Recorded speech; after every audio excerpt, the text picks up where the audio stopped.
Hello friends, welcome to another video from knowledge A to Z. আমি Krishnendu.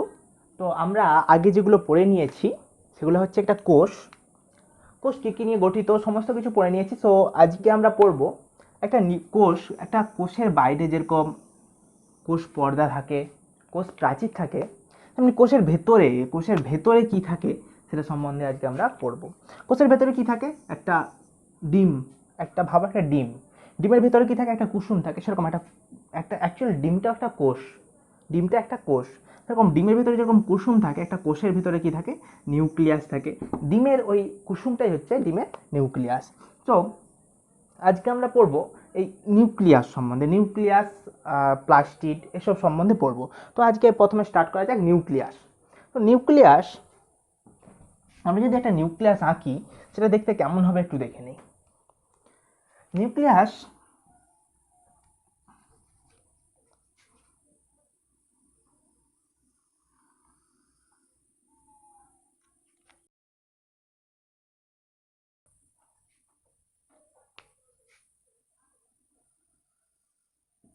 Nucleus নিউক্লিয়াসের ভেতরে একটা গাঢ় পদার্থ থাকে।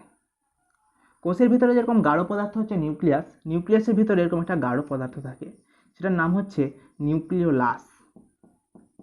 এটার নাম কি? নিউক্লিওলাস।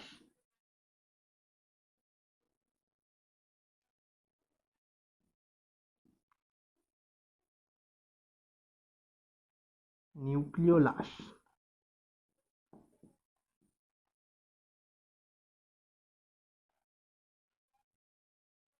আর কি থাকে এখানে?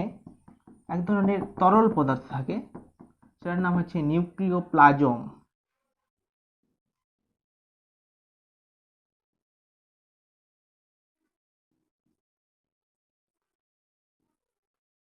বাইরে কি থাকে? এক ধরনের পর্দা থাকে। বাইরে যে পর্দা থাকে, যেরকম আমাদের কোষের বাইরে একটা পর্দা থাকে, সেরকম নিউক্লিয়াসের বাইরেও পর্দা থাকে। সেটাকে বলা হয় নিউক্লিয় বাইরে যে পর্দা থাকে তাকে বলা হয় নিউক্লিয় পর্দা, মানে নিউক্লিয় পর্দা।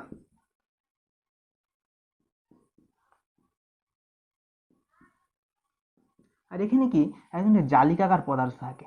জালিকা মানে জালকটা কি হয়? নিউক্লিয় লাসের উপরে ভেসে থাকে, সেটাকে বলা হয় নিউক্লিয় জালক।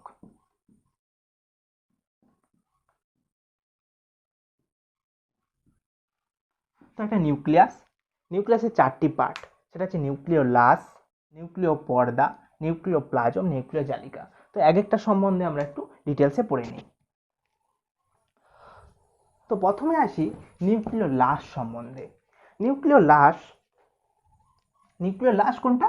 নিউক্লিয়াসের মধ্যে সব থেকে যে গাঢ় পদার্থ থাকে সেটাকে আমরা নিউক্লিয় লাস বলি। নিউক্লিয় লাসটা একটু ভালো করে আঁকলে সেটা কেমন দেখতে হয়, এই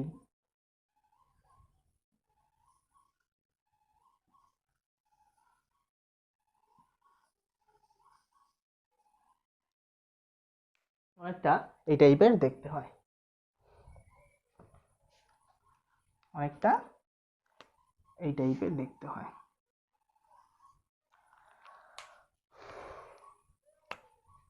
এখানে দেখি থাকে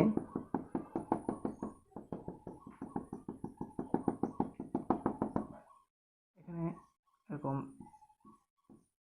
সূত্রাকার অংশ কি থাকে।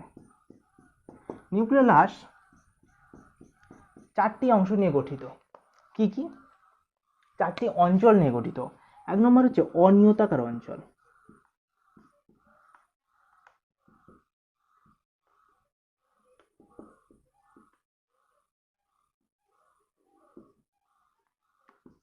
সূত্রাকার অঞ্চল,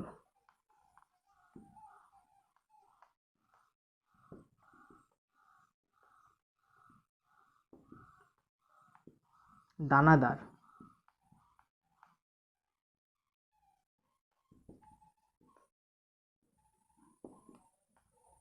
আর একটা কি আমাদের ক্রোমাটিন অঞ্চল।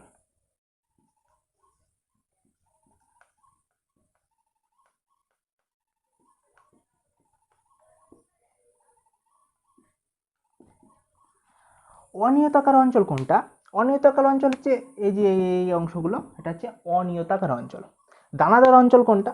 দানাদার, এই যে দানা দানা পদার্থ দেখতেই পাচ্ছ তোমরা, এই যে দানা দানা পদার্থ, দানা দানা দানা দানা আছে, এটা হচ্ছে দানাদার অঞ্চল। আর কি সূত্রাকার অঞ্চল কোনটা? এই যে এগুলো সুতার মতো অংশ আছে, সেটা বলে সূত্রাকার অঞ্চল। আর কি আছে? অনিয়ত, আরেকটা হচ্ছে ক্রোমাটিন অঞ্চল। ক্রোমাটিন অঞ্চল হচ্ছে এই যে এগুলো হচ্ছে ক্রোমাটিন অঞ্চল। এই ক্রোমাটিন দু ধরনের আছে, একটা দেখতেই পাচ্ছ তোমরা, একটা বাইরের দিকে আছে, আরেকটা আছে ভিতরের দিকে ঢুকে গেছে। যেটা হচ্ছে বাইরের দিকে আছে সেটা হচ্ছে পেরি, পেরি মানে পরিধির দিকে আছে, আর যেটা ভেতরের দিকে আছে সেটা হচ্ছে অন্ত। ঠিক আছে, একটা হচ্ছে বহিস্থ, একটা হচ্ছে অন্ত। বহিস্থ ক্রোমাটিন অঞ্চল আর অন্তস্থ ক্রোমাটিন অঞ্চল। নিউক্লিওলাস ভালো করে আশা করি সবাই বুঝতে পেরেছ। এবারে আসি নিউক্লিও প্লাজম। নিউক্লিও প্লাজমটা কি? তার আগে আসি নিউক্লিয় জালক। ঠিক আছে, নিউক্লিয় জালক, নিউক্লিয় জালক, নিউক্লিয় জালকটা কি? নিউক্লিয়াসের মধ্যে যে জালিকাকার অংশ থাকে, এই যে জালিকাকার অংশ, জালিকাকার অংশ, এটাকে বলা হয় নিউক্লিয় জালক। এটা আশা করি সবার হয়ে গেছে।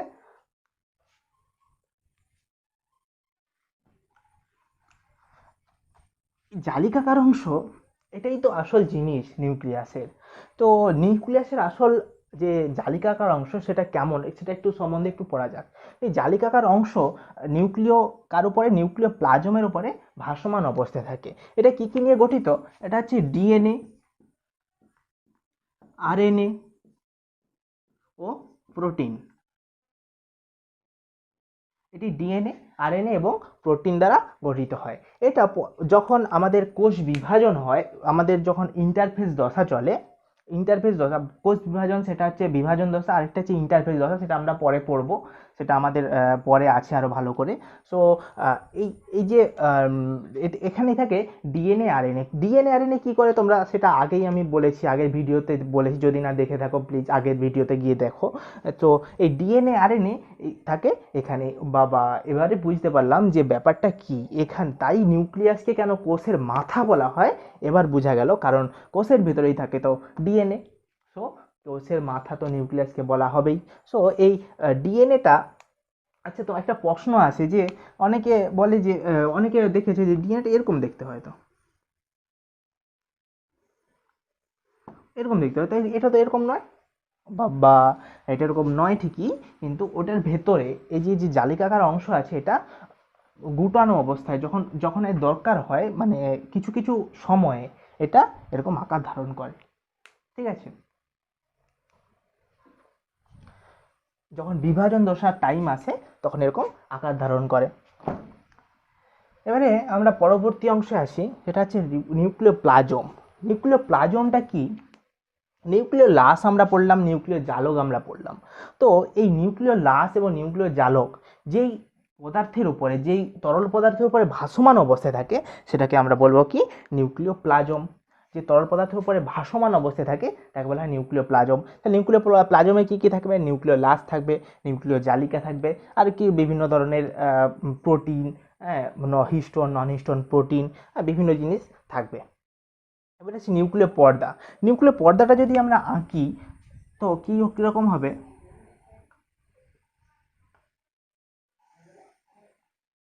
ধর আমি কেটে নিয়েছি পর্দাটা, ধর এই অংশটা আমরা কেটে নিয়েছি, এরকম হয়েছে, এরকম। তো আচ্ছা, একটা প্রশ্ন আসবে যে এটা আমরা কীরকম করে পেলাম? ধর একটা ডিম, একটা ডিম, ডিমের এই অংশটা আপনি ভেঙে নিলাম, ভেঙে নিলে কী হবে? অনেকটা এরকম দেখতে হবে। সো এটা এটা হচ্ছে এটা হচ্ছে নিউক্লিয়াসের যে পর্দাটা, পর্দাটা এই যে দুটো পর্দা, এটা একটি দ্বিএকক পর্দা, মানে দুটি দুটি আলাদা আলাদা আছে, দুটি আলাদা আলাদা পর্দা আছে। দুটি পর্দার মাঝে যে ফাঁকা স্থান থাকে, যে ফাঁকা স্থান থাকে সেটাকে বলা হয় পেরি নিউক্লিয়ার প্লেস।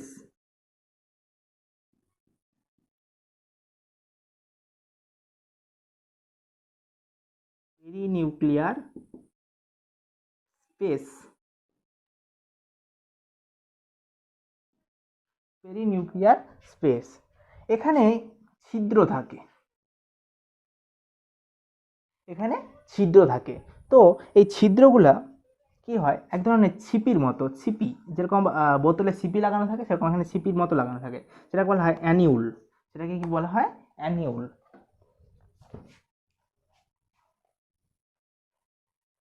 তাহলে অ্যানিউল।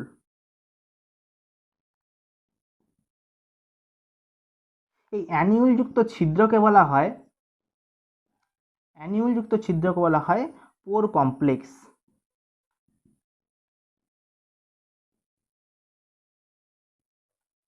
এই অ্যানিউল যুক্ত ছিদ্রকে বলা হয় পোর কমপ্লেক্স। এতে আরেকটা কি থাকে, ডায়াফ্রাম নামক এক ধরনের পর্দার মতো অংশ দিয়ে ঢাকা থাকে। ডায়াফ্রাম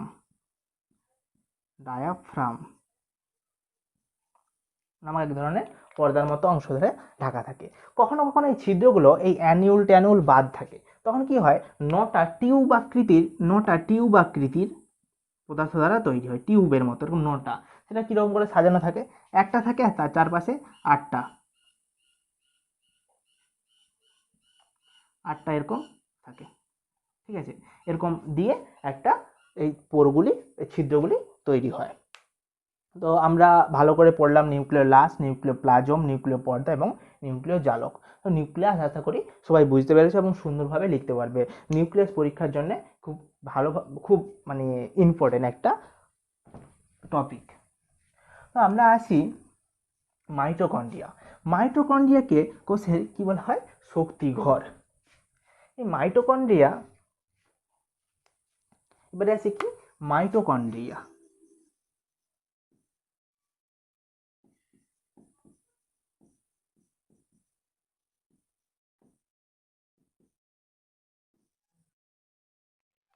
এই মাইটোকন্ড্রিয়াকে কোষের শক্তিঘর বলা হয়। কেন শক্তিঘর বলা হয় সেটা মাইটোকন্ড্রিয়ার গঠনটাকে পড়ি, তারপরে ব্যাপারটা আমাদের ক্লিয়ার হবে। তো মাইটোকন্ড্রিয়া কেমন দেখতে?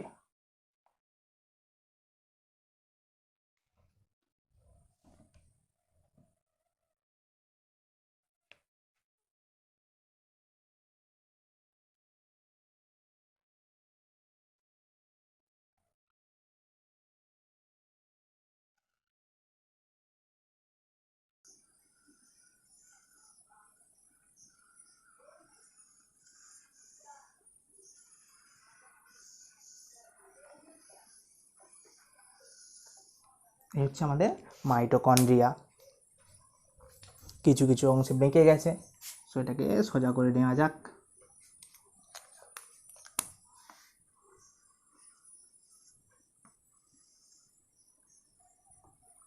আমাদের এটা মাইটোকন্ড্রিয়া। এই মাইটোকন্ড্রিয়া কয়েকটা অংশ নিয়ে গঠিত, 4টি অংশ নিয়ে গঠিত। এই 4টি অংশ যদি আমরা ভালো করে পয়েন্ট করে লিখতে পারি, সো আমাদের নাম্বার কাটার কোনো ব্যাপার নেই। সেটা হচ্ছে 4টি অংশ কি কি, একটা হচ্ছে বহিঃপর্দা,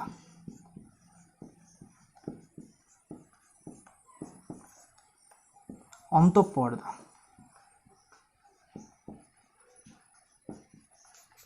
বহিঃপ্রকোষ্ঠ,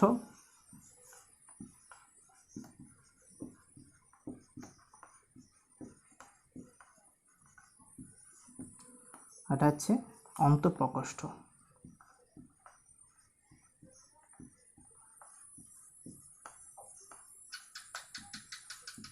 বহিঃপর্দা, অন্তঃপর্দা, বহিঃপ্রকোষ্ঠ, অন্তঃপ্রকোষ্ঠ।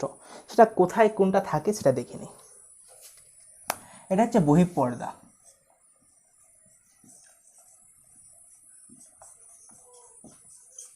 এটা হচ্ছে অন্তঃপর্দা,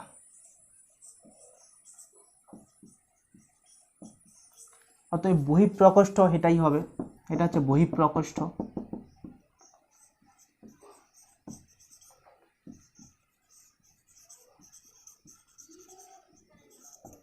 আর এটা হচ্ছে অন্তঃপ্রকোষ্ঠ।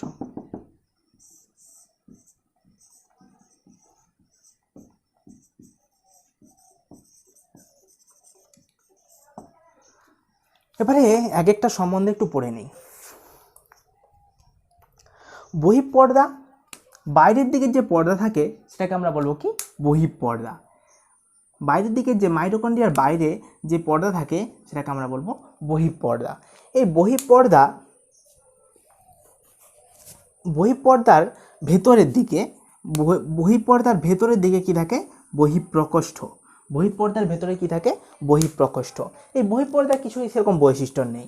1 নম্বর বলতে হবে যে মাইটোকন্ড্রিয়ার সবার বাইরে যে পর্দা থাকে সেটাকে বলা হয় বহিঃপর্দা। এই বহিঃপর্দায় এক ধরনের দানা দেখা যায়, সেটাকে বলা হয় পার্সনের অধঃএকক।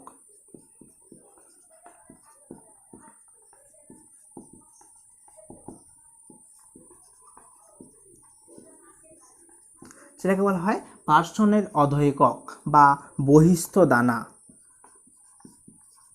বহিস্থ দানা বহিঃপর্দায় থাকে, সেই জন্য বহিস্থ দানা। এখানে যে দানাদার পদার্থ থাকে সেটাকে বলা হয় পার্সনের অধঃএকক বা বহিস্থ দানা। এবারে আসি অন্তঃপর্দায়। বহিঃপর্দা হলো, এবারে আসি অন্তঃপর্দা। এই অন্তঃপর্দা এটাকে এই যে এটা এটা হচ্ছে অন্তঃপর্দা। অ্যাকচুয়ালি অন্তঃপর্দায় এই যে লম্বা হয়ে চলে গেছে, এটাকে বলা হয় কৃষ্টি। এটা কি বলা হয়? কৃষ্টি। এটা বলা হয় কৃষ্টি। এই কৃষ্টিতে কি থাকে? এরকম এক ধরনের দানা থাকে, এরকম দানা দানা দানা দানা পদার্থ থাকে, টেনিস র্যাকেটের মতো দেখতে হয়। একে বলা হয় কি? F0 F1 দানা। এটাকে বলা হয় কি? F0 F1 দানা।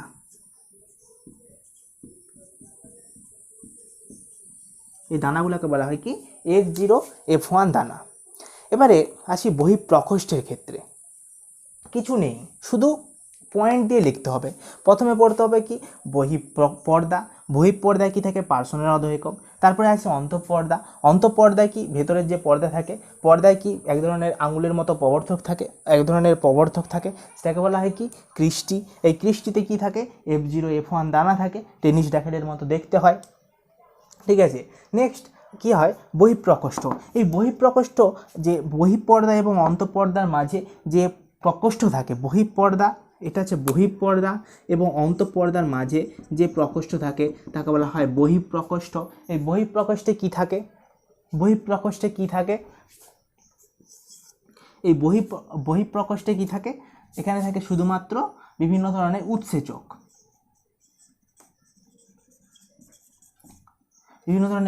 থাকে। আর যে অন্তঃপ্রকোষ্ঠ, এই অন্তঃপ্রকোষ্ঠে থাকে ডিএনএ, আরএনএ, মাইটোকন্ড্রিয়াল যে ডিএনএ থাকে, সেই ডিএনএ, আরএনএ, সমস্ত পদার্থ, বিভিন্ন ধরনের উৎসেচক, ওখানে উৎসেচক থাকে, সমস্ত কি থাকে? এই অন্তঃপ্রকোষ্ঠে অবস্থান করে। ব্যাস, মাইটোকন্ড্রিয়া সব থেকে সোজা। এটাকে 4 ভাগে প্রথমে ভাগ করে দেবো। আমরা মাইটোকন্ড্রিয়াকে বলতে হবে যে আমরা মাইটোকন্ড্রিয়াকে সাধারণত 4 ভাগে ভাগ করি। সেটা হচ্ছে 4টি অংশে ভাগ করি। সেটা হচ্ছে বহিঃপর্দা, অন্তঃপর্দা, বহিঃপ্রকোষ্ঠ, অন্তঃপ্রকোষ্ঠ। বহিঃপর্দায় কী কী থাকে? অন্তঃপর্দায় কী কী থাকে? বহিঃপ্রকোষ্ঠে কী উপস্থিত থাকে? অন্তঃপ্রকোষ্ঠে কী থাকে? এটাকে এই যে পদার্থ, অন্তঃপ্রকোষ্ঠে যে পদার্থ, এটা বলা হয় ধাত্র। সো মাইটোকন্ড্রিয়া এভাবেই ছোট্ট করে পড়তে হবে, সুন্দর করে পয়েন্ট দিয়ে লিখতে হবে, নাম্বার কাটার কোনো জায়গা থাকবে না। তো প্লাস্টিড, এই প্লাস্টিড সাধারণত 2 ধরনের হয়। একটা হচ্ছে বর্ণযুক্ত, বর্ণহীন। প্লাস্টিড কি? প্লাস্টিড আমরা সবাই জানি সবুজ উদ্ভিদ নিজেদের খাদ্য নিজেরা তৈরি করতে পারে। আমরা সবাই বলেও থাকি যে সবুজ উদ্ভিদ নিজেদের খাদ্য নিজে তৈরি করতে পারে। সবুজ উদ্ভিদ নিজেদের খাদ্য নিজে তৈরি করতে পারে কেন? আমরা কেন পারি না? কারণ তাদের দেহে প্লাস্টিড থাকে। প্লাস্টিড তাদের দেহে উপস্থিত থাকে বলেই তাদের নিজেদের খাদ্য নিজেরা তৈরি করতে পারে। তো আমরা বলবো আমরা আমাদের নিজেরা তো খাদ্য তৈরি করতে পারি, কিন্তু আমরা করতে পারি না, কারণ আমরা গাছের উপরে প্রত্যক্ষ বা পরোক্ষভাবে নির্ভরশীল থাকি। তবে একটা ব্যাপার, সেটা হচ্ছে সমস্ত প্লাস্টিকই কিন্তু খাদ্য তৈরি করতে পারে না। যেমন আমাদের একমাত্র ক্লোরোপ্লাস্ট, সেটা হচ্ছে খাদ্য তৈরি করতে পারে। সেটা সবুজ রঙের হয়, গাছের রং সবুজ, আমরা সবাই জানি। সেটা কেন হয়? তাতে থাকে ক্লোরোপ্লাস্টিড থাকে বলেই তাদের গাছের রং সবুজ হয়। তো আমরা প্লাস্টিকটা একটু দেখে নেই যে কোন প্লাস্টিক কী ধরনের হয়, কোন প্লাস্টিকের কী কাজ। প্লাস্টিককে সাধারণত 2 ভাগে ভাগ করা যায়। একটা হচ্ছে বর্ণযুক্ত, একটা হচ্ছে বর্ণবিহীন। বর্ণযুক্ত যে প্লাস্টিক তাকে আমরা 2 ভাগে ভাগ করি, ক্রোমোপ্লাস্টিড আর ক্লোরোপ্লাস্টিড। ক্রোমোপ্লাস্টিডকে আমরা 4 ভাগে ভাগ করি, রেডোপ্লাস্ট, থিওপ্লাস্ট, জ্যান্থোপ্লাস্ট, ক্যারোটিনোপ্লাস্ট। রেডোপ্লাস্টে কি থাকে, ফাইকোএরিথ্রিন। এটা জাস্ট আমাদের জেনে রাখার জন্য, 9-এ এটা সম্বন্ধে কোনো ডিটেলস পড়ার দরকার নেই, জাস্ট আমাদেরকে জেনে রাখার জন্য। আর যারা যদি কেউ যদি যে বললো যে আমরা ভালো করে আরও জানতে চাই, পরীক্ষার খাতায় আরও ভালো করে লিখতে চাই, সব অবশ্যই তোমরা এইভাবে পড়তে পারো। তো ক্রোমোপ্লাস্টিড, এতে থাকে ফাইকোএরিথ্রিন, সরি রেডোপ্লাস্টে থাকে ফাইকোএরিথ্রিন। ফিওপ্লাস্টটা কি হয়, এটা হচ্ছে হলুদ বাদামি বর্ণের হয়, এটা হচ্ছে লাল বর্ণের হয়। এটা হচ্ছে এক ধরনের শৈবাল থাকে, সেটা হচ্ছে রেডোপ্লাস্ট থাকে, এটা হচ্ছে হলুদ বাদামি। এটা হচ্ছে জ্যান্থোপ্লাস্ট হচ্ছে আমের যে চোপা, পাকা আমের যে চোপা, সেটাকে চোপা বলতে বলতে বাইরের যে আবরণ থাকে তাকে বলা হয়। তাহলে সেখানে কি সেটা হলুদ রঙের হয়, সেটা তাতে থাকে কি, তাতে থাকে জ্যান্থোপ্লাস্ট। আর ক্যারোটিনয়েডোপ্লাস্ট, সেটা হচ্ছে ক্যারোটিনয়েড নামক রঞ্জক থাকে, তাকে ক্যারোটিনোপ্লাস্ট বলা হয়। এটা কি থাকে, এটা কি ধরনের হয়, গাজরের যে রং হয়, গাজরের রঙকে কমলা হয়, তাতে ক্যারোটিন। এটা হচ্ছে কোথায় থাকে, গাজরে থাকে। এটা কি, আমের পাকা আমের খোসা, ঠিক আছে।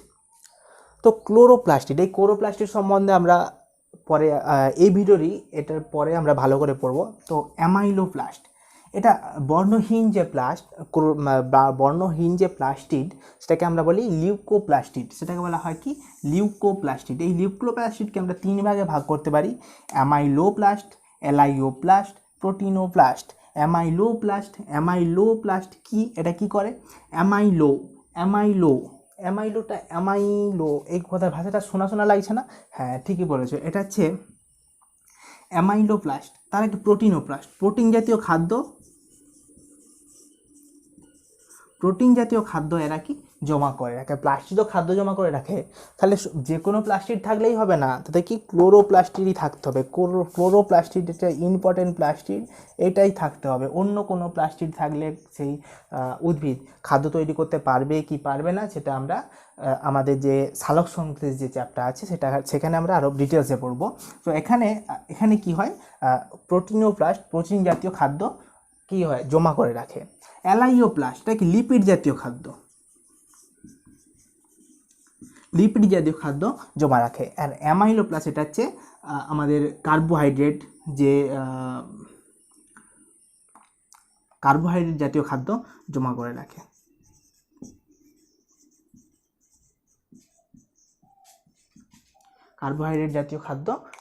রাখে। তো প্লাস্টিড, এবারে আমরা ক্লোরোপ্লাস্টিডের গঠন সম্বন্ধে আমরা ভালো করে পড়ব। এটা কি রঙের হয়, সবুজ, যার জন্যে গাছের পাতার রং সবুজ হয়। তাহলে এটা কোথায় কোথায় থাকে, কাঁচা ফলের যে আবরণ, সেখানে এই ক্লোরোপ্লাস্টিড থাকে। আরও বিভিন্ন যেখানে যে জায়গায় সবুজ হয়, গাছের যে অংশই সবুজ হয়, সেই অংশে এই ক্লোরোপ্লাস্টিড উপস্থিত থাকে।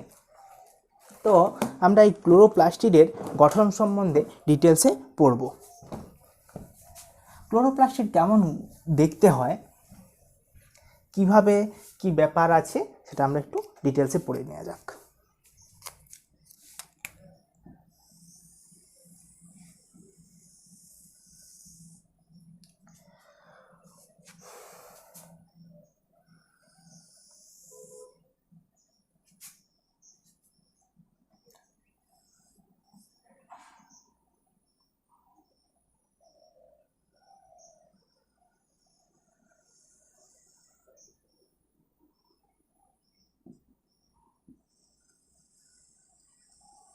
এটি একটি দ্বি-একক পর্দা বিশিষ্ট। দ্বি-একক পর্দাটা কি, একক পর্দা কি আমরা আগে পড়ে নিয়েছি, যাতে লিপিড প্রোটিনের স্তর থাকে।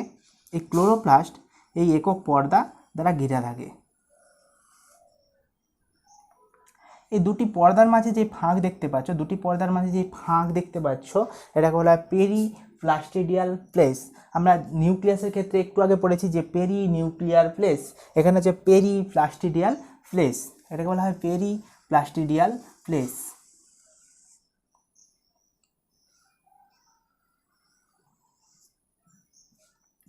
আমরা যদি প্লাস্টিকটাকে খুলে দেই, প্লাস্টিককে ভাঙলাম দিয়ে খুলে দিলাম, অনেকটা দেখতে এরকম হবে।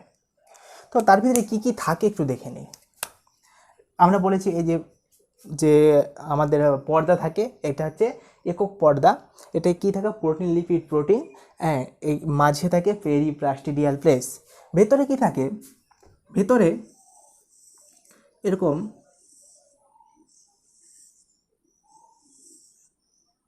এরকম অংশ থাকে। প্লাস্টিক পরীক্ষার জন্য খুবই খুবই ইম্পর্টেন্ট একটি অংশ। আর এটি 11-এ গিয়ে আবার আমাদেরকে পড়তে হবে, সেখানে গিয়ে আরও ডিটেলসে আমাদেরকে পড়তে হবে। ক্লাস 9 তাই একটু কম ডিটেলসে পড়লেও আমাদের হবে।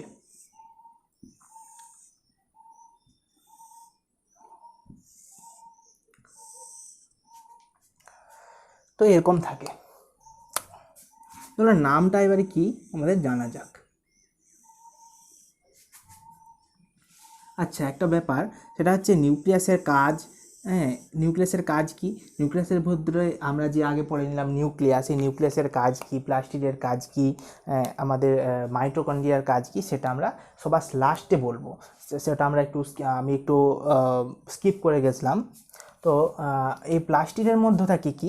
এটাকে বলা হয়, এই যে এখানে এক ধরনের তরল পদার্থ থাকে, সেটাকে বলা হয় স্টোমা। কি? স্টোমা। এখানেও থাকে। এরকম অ্যাকচুয়ালি অনেক থাকে, আমি 4টা এঁকেছি। এগুলোকে বলা হয় গ্রানাম। এটাকে বলা হয় গ্রানা। এই গ্রানায় যে দেখতে পাচ্ছ এক একটা এরকম অংশ আছে, এক একটাকে বলা হয় কি? থাইলাকয়েড।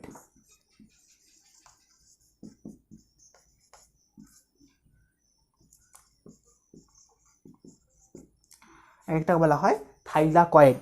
এই থাইলাকয়েডের মধ্যে থাকে কি? কোয়ান্টোজোম।